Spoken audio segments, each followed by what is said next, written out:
The Little Prince and the Distant Star. In a kingdom beyond the clouds, there lived a young prince named Leo. He wasn't like other princes. Instead of loving treasures or banquets, he loved watching the stars. Every night he sat by his tall castle window, staring at the glowing sky, dreaming about the worlds beyond.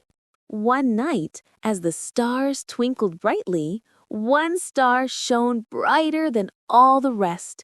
It sparkled like it was calling to him.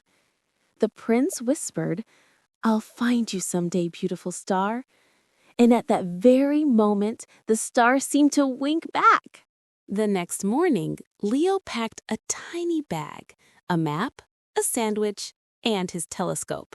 He told his wise old mentor, "I'm going to find that star."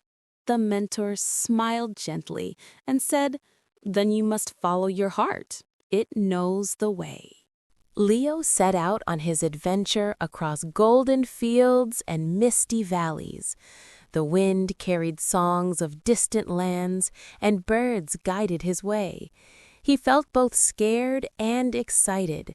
The world was so much bigger than he'd ever imagined. As night fell, he reached the edge of a dark forest. Strange, glowing eyes peeked from the shadows. But the prince held his lantern high and said bravely, "I am not afraid." The forest whispered softly as he entered. Inside the forest, he met a talking owl perched on a branch. "Looking for the distant star?" the owl asked. "Yes," said Leo. "Then take this feather. It will help you find your path." The feather glowed brightly, pointing the way through the forest. Leo followed it until he found a crystal river shining like glass. The water whispered songs of courage and hope. He built a small raft from branches and sailed under the moon. The stars above seemed to cheer him on, twinkling brighter with every wave. After a long journey, he arrived at a silver mountain that touched the clouds. "The star must be beyond this," he said, starting to climb. His hands trembled, but his heart stayed strong. Near the top, a fierce wind howled. Rocks crumbled beneath his feet, but suddenly the feather glowed again, creating a warm shield of light around him. When he reached the peak, he saw a bridge made of light, stretching across the sky. He took a deep breath and stepped onto it. The bridge hummed with gentle music.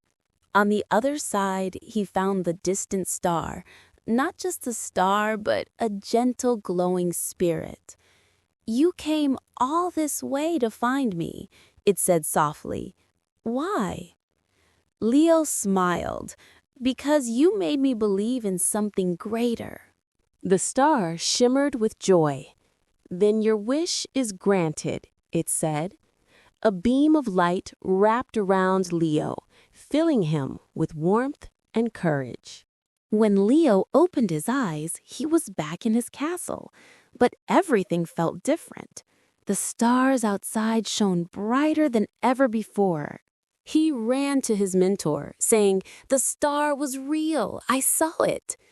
The old man smiled. "And now you carry its light inside you forever." That night, Leo looked at the stars again. They no longer felt far away. They felt like friends. And from high above, the distant star twinkled once more, whispering, "Thank you, little prince." The end.